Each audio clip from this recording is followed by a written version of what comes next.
Today, it's all about Corvettes here at Carlisle, and we're not going to get into specifics in this video. We're just going to go find the coolest cars they have here on display for you guys to take a look at. First, we're going to take a look at this frame. Now, this is a 1958 Corvette frame, and they're different than the C2 ones. The reason that you see a lot of these frames here for sale is because people are building resto mods. They put a brand new Corvette chassis underneath and they get rid of the old stuff. This one's being offered for sale for about $7,000, but I want to show you that they have one over here that's actually got a fuel injected engine to it. You can see that it does have the Muncie transmission here as well. We see that it does have the generator here. It does have the fuel injection. But to me, it looks like the gentleman that owned this car took the body completely off and put a brand new Corvette chassis underneath and brought this here for sale. One of the first cars we took a look at is this 1968 four-speed car. Now, it doesn't really look like a Corvette. It has some sort of aftermarket body kit on it. Kind of stopped us in our tracks here while we're on the road. And the reason I knew it was a 68, not because it says it in the window, but it actually has a push button here for the door to open. In 69, that would change. I don't know what kit this is. It does have a wild look. The owner's asking $3,000 or best offer. You can see his phone number right here. But I mean, this car takes wide body to a whole different level. It would be cool maybe just to throw a 350 down inside this thing and maybe just run it around the yard. We got some sort of aftermarket spoiler here. Has adjustable aero on this one. And another Corvette touch on the very back, of course, is the three taillights for the modded cars. Let us know what you guys think. Would you pay $3,000 or best offer for this 1968 Corvette? We have Mid-Year Mitch. Good and to see you. If you guys follow anything about C2 Corvettes on YouTube, you're probably familiar with this guy. He pretty much builds whole Corvettes in a single episode from what I've seen. Mitch, you brought something extra this year, and what is this behind us, or what has changed for you in the past year since the last time we saw you here at the show? Yeah, so last time we were here I had kind of a complete running and driving car on a Roadster shop chassis. This year, this is just a little display I put together with a bird cage, a couple doors, and a Roadster shop Spec 7 chassis. This year I wanted to showcase the chassis a little more. Sure. So you can see there's no floor in this car, it's just fully exposed, and there's a bird cage on it, so you can tell that it's a C2 Corvette. And you are actually now a dealer for a Roadster shop, is that correct? Yep, we bought a few chassis. That's pretty from them. cool. Thank you. Yeah. We have about 11 chassis total on order that we've got. We've received 5 of them, and we have a few more on order. We mainly deal in the C2 chassis, but you know, we can dabble in the C1 or C3s as well. So we took a look at some of the Corvette frames over there that people have took the bodies off of and replaced, and this is exactly what they're replacing them with. And Mitch, can you kind of just walk us through what a Roadster shop chassis is here for the people at home, Yeah. and why would they go through you to get one of these? Absolutely. Sure. So the Roadster shop Spec 7 chassis is kind of their budget chassis, where it uses C7 Corvette suspension instead of fabricated control arms. All the welds are beautiful. They're all MIG welds, where their fast track chassis uses TIG welds. So this is an awesome entry-level chassis. If you have a rusty car that you want to put new chassis in, or you want to go autocrossing, pro touring, this is a chassis that's obtainable to the average guy. That uses Fox coilovers. It has a custom rack and pinion in it, and like I said, it's C7 Corvette suspension, so you can go to your dealership and you can buy bearings or hubs if you need replacement parts down the road. You can put pretty much any engine transmission in it, and the nice thing about these, they're priced in a way that it is affordable because you can get the independent rear suspension, where a lot of the competition either uses C4 rear ends, which is limited on what you can really do with it, and a lot of them have solid axles. So at the competition, Art Morrison, this exact price point, you get a solid Ford 9-inch axle, where this gives you a Camaro, a late model Camaro rear end, and that just changes the way the car drives completely. What is the price point on something like this? Starting out, they're mid-20s. Mid-20s? Yeah, and then you can option them up from there. And I mean, Corvettes with Roadster shop chassis, they sell for $100,000 Yeah. or more. Yep, or more. So it's definitely worth the investment, in my opinion. Absolutely. It's nice to start with something. These are very rigid. You pick up one side of the chassis with a floor jack, you take 3 wheels off the ground. I mean, you just look at it, you can tell it's engineered, it's proven. It's not just a chassis that someone threw together in their garage. Like, this is a serious piece of equipment, and it helps protect the body from flex and cracks as well. So it's a good platform to start with. Awesome. Mitch, you mind walking with us, and we're gonna go check out some Resto Mod Corvettes there, and I just figured I'd bring you along if that's okay. Absolutely, let's go. All right, awesome. I appreciate it. We've taken a look at a lot of C3 Corvettes here. However, I find that these ones that are unrestored are probably some of the coolest, and me and Mitch will go over why. First, this one's a 454 car, and this one behind us does have a 396, and we'll find out if that's original or not. But I wanted to take a look at this one, and this one, you can tell it has the original paint on it, but most of the paint is gone. Mitch, do you know why it ended up looking like this? Is there a reason that Corvettes do that, or? Yeah, mostly just from them being sitting out, getting sun-baked. You can really tell, especially since it hits the top of the fenders and stuff. So the sun did that? Yeah, the sun kind of bleached it out and weathered it over time, because you can see the original bonding seams coming through here, which helps tell you that this was an original paint car and possibly no hit body. Yeah, it doesn't look like it was hit anywhere or anything like that. I think it's personally cool because it's a 454 car. You can see the owner's phone number down here. But these cars came with the engine types actually on the center console, and I'll show you that right now. So if we look in the door here, we can see that it does say 454 with 365 horsepower. Remember, the horsepower was going backwards after 1970 for the Corvette. As well as this looks like to be the original 454 down inside here. Mitch, is there anything else on this car that we can take a look at that you find interesting, or? I think overall the color combination is pretty cool. The blue on the blue? The blue on blue, T-top, got the 4-speed, looks like it's got manual windows and everything, so it may have been just a car about going fast. Awesome, awesome. The car behind us does say is 396 on the for sale sign, and it does have a big block down here in the engine compartment. However, this car did not start out life as a 350 or a 396 car. It started out as a 350 car, and we can see that on the plate on the center console. Also, Mitch, you were telling me something about underneath the car as far as the U-joints go on a big block car. Can we take a look at that? Yeah, absolutely. But if you look at the rear differential, you can get in there and you can see there's U-bolts that bolt the half shaft up to the rear end. So if you come in here. Yeah, back in here, if you look above the leaf spring, kind of tucked back in there, you see the rear end. And off the rear end, the way the axle attaches to it, it has U-bolts. U-bolts were used on small block cars. If it was a big block, it would have a cap with a couple bolts holding it in place. So that's a pretty easy way to tell by looking at the rear end on a big block car. And this car also looks like it was blue on blue as well. So the owner definitely has a favorite color. But again, these cars are offered for sale here at Carlisle for $7,500 each. And the phone number, you're more than welcome to give them a call. So I'm standing here next to my buddy Matt Kurek, and Matt's known for finding a lot of rare cars, but even more finding super rare parts. So he does have a few Corvette parts that we're going to take a look at specifically for an L88. And Matt, what do you want to show us? I'm going to start with these wheels. Sure, absolutely. These are magnesium mini light wheels. They're 15 by 9.5. A lot of guys use these in SCCA, absolutely, road racing. And I wanted to pick them up. How much do you think these weigh? I haven't had it on a scale, but significantly lighter than aluminum counterparts. I would say less than 20 pounds? Yeah, I would say less than 20 pounds for sure. And what does something like this cost?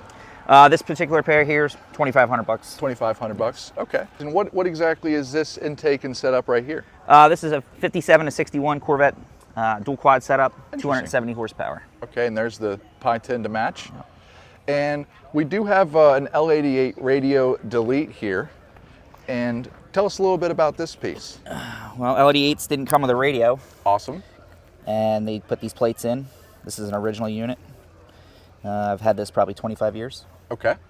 And what's something like that run at the show? $850. $850. You do have several intakes here, and these are some of the rarest intakes at the show. And what are they?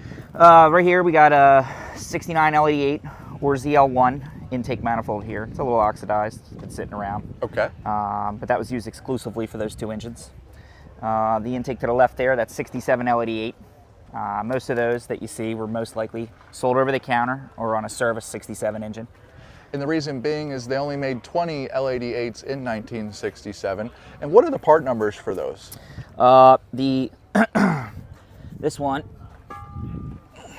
it's 391. Looks like an 8? 0851. 0851, okay. And what does something like that cost? The intake right there, It's $500. $500. And you'd probably, somebody doing an L88 clone Absolutely. would like that. I see you have some Muncie transmissions here, and what exactly, it's a M20 and M22. What are the price ranges on if someone's trying to get into a 4-speed? 66, 67 M20. It's a good core. I charge $575 for something like that. Okay. This trans here, this is a 66 M22. It's been through the ringer. It's had some case repairs. Pretty rare transmission. That trans, because it needs some work, that's like $2,000. When you're out in the wild, how is there a quick way to tell that it is a 66 or a 67 trans? Is there a way? The casting number on the side of the transmission will tell Okay. you right away. 66 and 7 use the same casting number. 68, 69, and early 70 use the same casting number.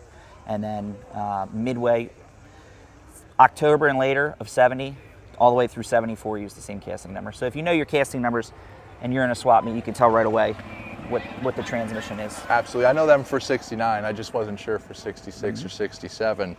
But also, Matt, how can they get a hold of you if they're interested in some of these parts? He's got deep groove pulleys, he's got rear ends, he's got all the rarest stuff when it comes to Corvettes that you could possibly want. How can they get a hold of you? You can find me on Facebook, just using my name, Matt Kurek, or you can give me a call, 609-320-8025. Awesome. And also, if you come to the show next year, he's at the spot L88.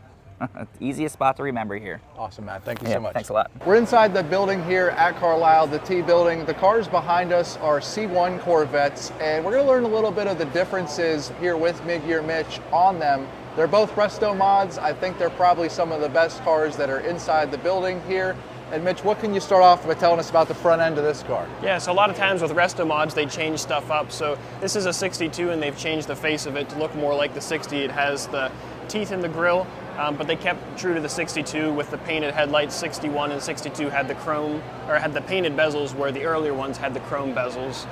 I personally enjoy the color on this car. I'm a big orange guy. This car is just very, very, very classy. I love the Willwood disc brakes on the front. We take a look down inside here. We do have an LS3, but the engine compartment on this car is just flawless. It's beautiful. They did a hell of a job. Everything looks shaved. Everything's painted. Everything is it really stands out if you take a look at some of the other Corvettes here at the show. One thing I wanted to ask you, Mitch, is that the coves on a 62. A 61 and a 62, they're a little bit different. What can you tell us about them on this car? One of the most iconic parts about a C1 is the cove. The earlier ones had a two-tone typically, where the body would be painted one color and the cove would be another contrasting color. 62 was the year where they were all one color, and they don't have the chrome trim that goes around the cove like the brother the 60 has over there. We'll take a look at it. Also, what I'm noticing here is this is a 62 Vet, and they took off the rocker molding down at the bottom there. Is that correct? Yes. And for this car, it just kind of makes it look a little bit more clean, in my opinion. Absolutely. Again, we take a look at a lot of Corvettes here at the show. This one is done to just another standard. 100%. Now this one's done in a little bit different flavor. It kind of has, in my opinion, like a Briggs Cunningham kind of vibe to it. Is with the stripe down the front here. This one also does have a LS3. You can see the different wheel choice, but this is that chrome that he was talking about that's not available on the 62 C1 Corvette. Is there anything else that on this car, Mitch, that stands out to you while we're looking at it? I think this one's really cool. There's a lot of guys that go full custom with them, which I think is awesome. But now we're starting to see a lot of guys, the Roadster shop does this, where they have a stock wheel. It's just bigger in diameter. It's aluminum. The interior is very original looking, and under the hood, it's very tastefully done, where the car is a resto mod and modern, but it still looks kind of period correct. Almost like you can't tell that it's not a resto mod. Right. It's kind of that seems to be the direction that a lot of people are going with these cars. And personally, we've talked. It seems to be a favorite of mine and yours. Absolutely. Awesome. Absolutely. Well, let's go outside and see if we can find any more resto mod Corvettes. Very cool. Let's do it. So this is a 1974 Corvette. And we know that obviously because it doesn't have any chrome bumpers. But what drew us to this car is the paint. This is not a wrap. This was hand painted on this car, and you can see it's a Star Wars theme. It says here that the paint was done by a guy named Rusty Fleck in 1977, and that this gentleman has over 1,000 hours in hand painting the figures that you see on the side of this Corvette. It is a Corvette that I've talked to a few people around the show and they said, hey, did you see that Star Wars Corvette over in the car corral? And I'm gonna bring that to you here right now. We can see that there's Luke, there's Princess Leia, there's Darth Vader. Not a huge, are you a Star Wars buff, Mitch? I've seen some of the old ones, but it's been a while. It's been a while for me I feel like too. I need to watch Star Wars now after seeing this. No, this is not my car, nope. The owner was originally asking $50,000 for this car. He has dropped that down to $46,000. We can go ahead and get his phone number there, but I mean, you can see the X-Fighters or whatever they're called down the side. It's got the fuzzy dash. I mean, what's more 70s than It does have having like the fuzzy, velour, fuzzy Star center Wars console. and Corvettes? Yeah. This was originally a 350 car. Obviously, it's a 74. You can see that in the center console also. But if we take a look at the back side of this car on the, I guess you would call this the trunk back here, which one is your favorite figurine here that was painted? Oh man, Chewbacca is classic. Chewbacca? You're a I feel like Chewbacca kind of guy? I'd go for R2-D2. I mean, it's classic. Yeah, C-3PO is pretty cool. C-3PO. And obviously you can see the painter of this car, Rusty. 1,000 hours in this Corvette. Yeah, proudly signed the back of that. Absolutely. This must have been like a diehard Star Wars fan to take your Corvette that's only 3 years old and just pay, I don't know what that paint job cost, but it had to have been a lot of money. Yeah, I imagine it was very, very expensive. All right, so keeping the theme of C1s here live, we have just a few to go over, then we'll switch over to some more resto mods, and we have a 56 here and a 62 here, but Mitch, what can you tell us about the 56? I feel like this is an iconic color for the Corvette. Absolutely, yeah. This just screams Americana. Between this and the Tri-5 Chevy, this color was absolutely beautiful. And 56 would be the first year for this type of headlight. 56 and 7 shared this. It was also the first year where they introduced the Cove. Okay. And we have the two-tone color combination. And this car is awesome because it's a 2.4 car under the hood. So it this does have is a 2.4 setup, and that's the same intake as we took a look at my buddy Matt's stuff down there earlier. This is exactly the implementation of that intake and carb setup. You can see the generator there. You were saying something about the reverse mirror. Yeah, 56s and 57s are almost identical color combinations and everything, but one way to tell them apart is by looking at the rear view mirror. These two are different. I don't know if either of them are 100% correct, but there is a different based on the actual base that holds it onto the dashboard. This one has some sort of knob or something like that. Yeah, it looks like you can telescope it to change the height. What do you think of this? Oh, it looks like a pretty original car, maybe repainted.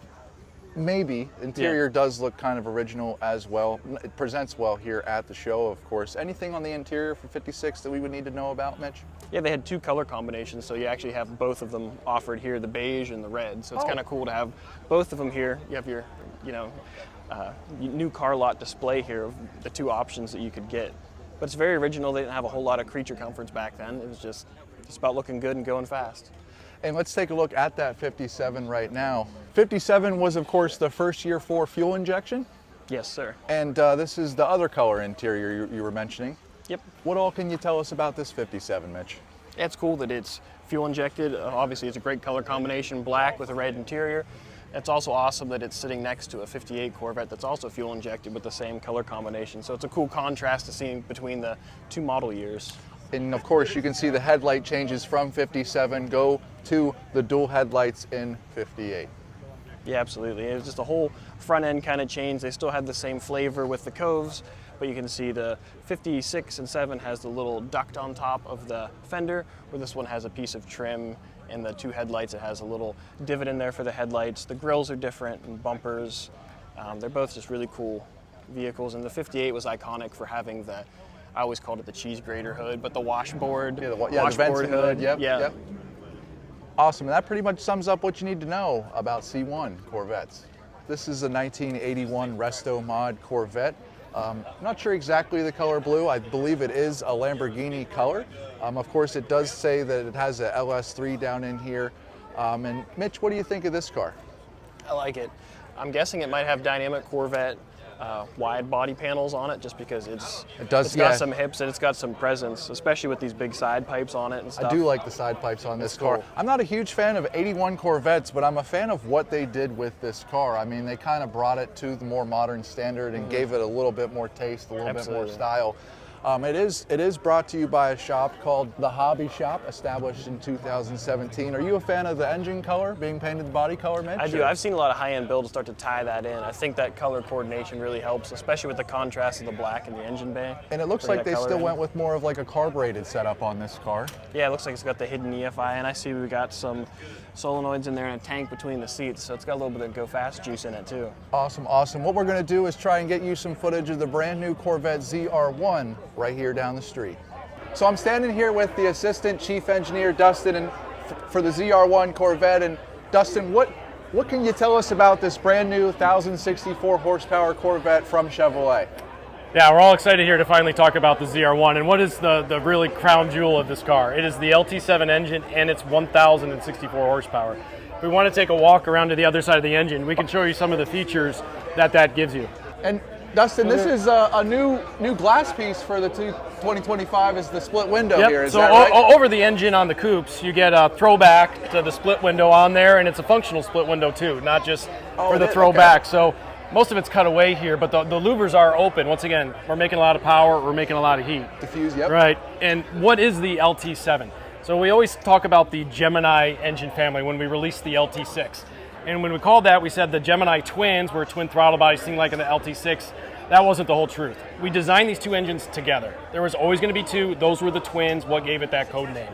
So the LT6 and 7 do share architecture. They're 5.5 liter flat plane crank V8s. High spinning, high revving, but all the internals on the LT7 are different than the LT6. Unique head castings, all the bits. Then obviously being turbocharged, all those parts are different. So we have twin, very large, 76 millimeter ball bearing monoscroll turbos. Where did this wing come from? Is this new for this car, or was this off the race car? Or? That's what I say. It kind of came from our race team a little bit. The design is very much inspired by what they've been testing. We cross-share with the race team a ton. Even at this point now, the GT3 car is about 90% a production LT6. So and you can see on the front where we added the air pass-through and lost the frunk for additional cooling. Okay. That's on the GT3 car. That does a bunch of good things for cooling as well as aerodynamics. All that air that we're taking through those new big heat exchangers up front now goes on top of the car versus under the car. So if it's going under the car, you're creating pressure under the car. You don't want that. You want low pressure under the car. Gives so now more downforce. All that air comes over the top of the car, comes back here and hits this guy, further powering the rear wing for more downforce. A lot more planted. I actually think the big wing kind of makes the back end of the car look a little bit more beautiful. It gives it a little bit more racy feel to it. Yeah, the aero package, or on this car what you're looking like, is the full ZTK package. Okay. That's all the track bits. All the aero, the Sport Cup tires, the tighter suspension, everything you want. But you can get the aggressive aero on the regular chassis if you just want the really aggressive ZR1 look. I didn't know that. Yeah.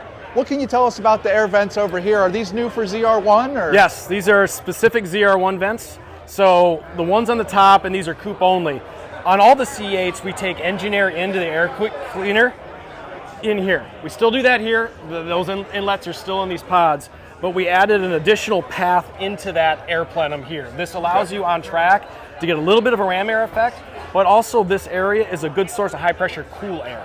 So you get a little bit cooler air longer on the track with this setup, with these added ports. Then this additional one in the boomerang, as we always call it, is for rear brake cooling. Okay. Because of the ZR1's engine power on track, you're exiting any straightaway or braking zones with so much more speed than a Z06. The brake management is a concern or something we addressed. So this is dedicated for rear brake cooling. Okay. And then we still have our very large inlets for front brake cooling. Now the Z06, it has this piece, but it's not functional. Is that correct? Yes, it's a little narrower, and it just comes to a point. Kind of looks like this just through here. Gotcha. Let's take a look at the front, because I love the hood on this car. Yeah, it looks aggressive, and it's another feature to know it's a ZR1, right? And not another C8. Is the front canards different on this car than a Z06? The front canards are the same, but the big changes is what's going on up here with the hood. Okay. So there's several things going on here. The new radiator, so on the Z06 we just had a short radiator that was part of bulk engine cooling.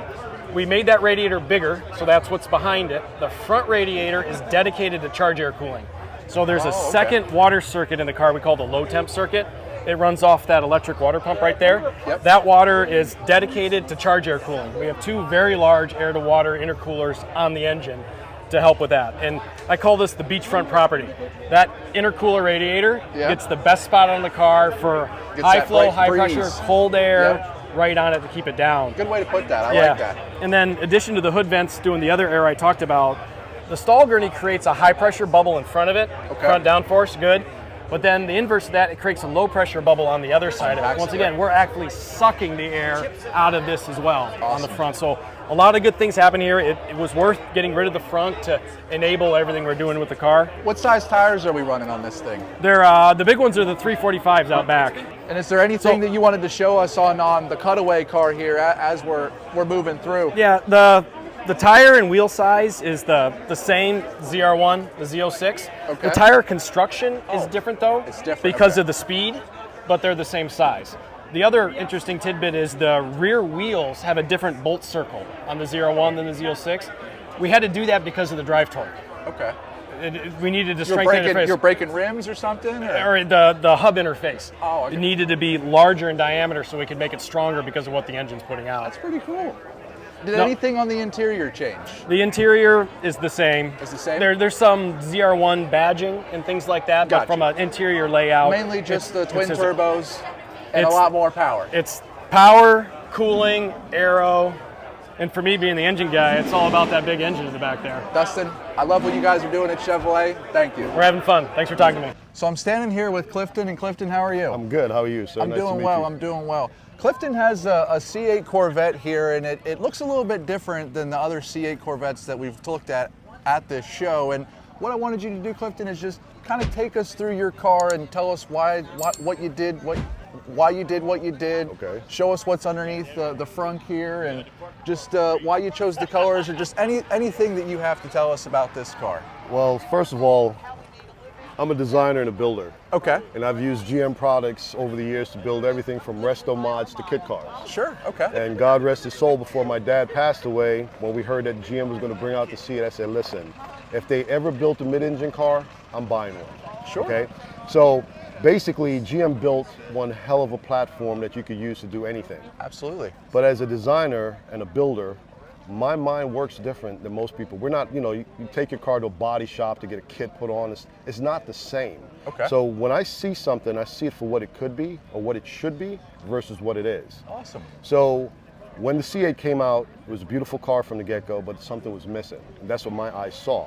The air packages that were on the market for the C8 was the 5VM from General Motors. Okay. And then the aftermarket entry, no disrespect intended, just basically copied it and sold it cheaper, which in turn allowed people to say, hey, I'm not going to pay $5,800 or $6,800 from the dealer, I can get it off eBay, which is what they did. So that's why the aero on this car looks completely different than the ones down the row or the ones next to it. Exactly. Can we start on the front Yeah, here? sure.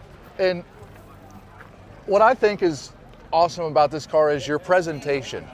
Your vents here on the front match the carpet, which is insane. Right. The vents are actually functional. Oh, so okay. Everything I do, I design and build all my cars, whether it's a Corvette, a Porsche, it doesn't matter, to look as if it came from the factory. It has to be form and function. So we don't disturb any of the factory components in terms of performance or, I mean, think about it. GM spent millions of dollars on this car to make it do what it does. And Yes. it does it well.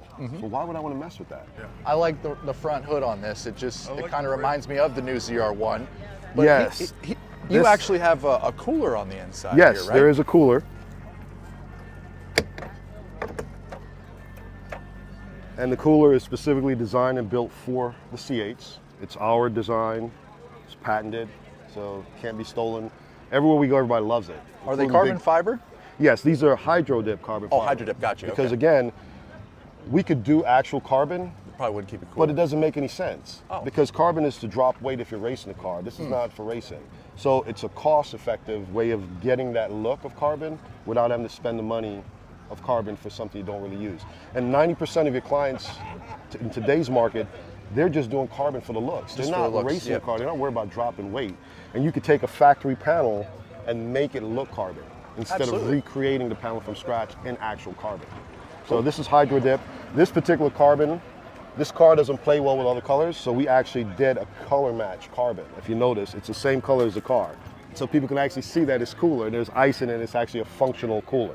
So If you guys are interested in one of these coolers, where's a website or where can they go to get one of these for their C8 Corvette? Okay. Our website is fulleffectsonline.com.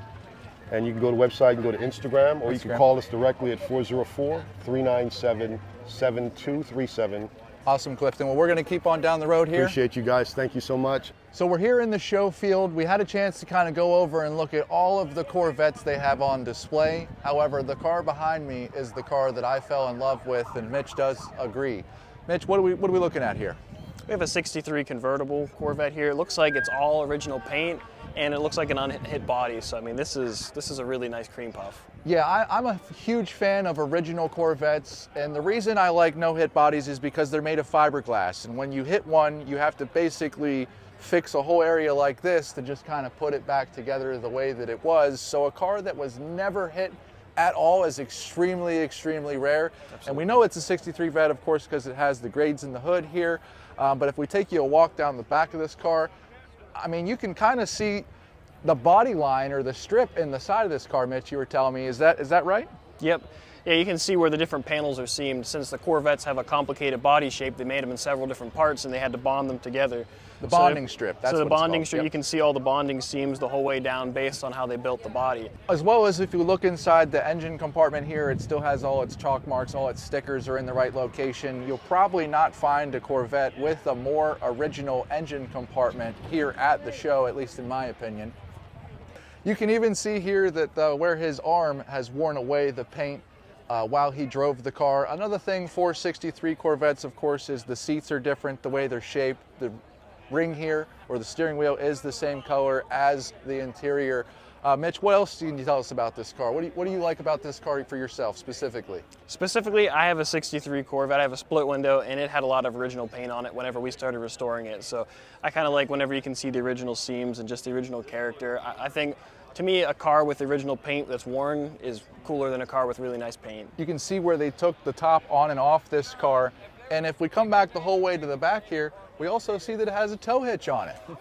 Absolutely. So it shows you it does get some use here. And what I wanted to ask you, Mitch, is what was your first Corvette?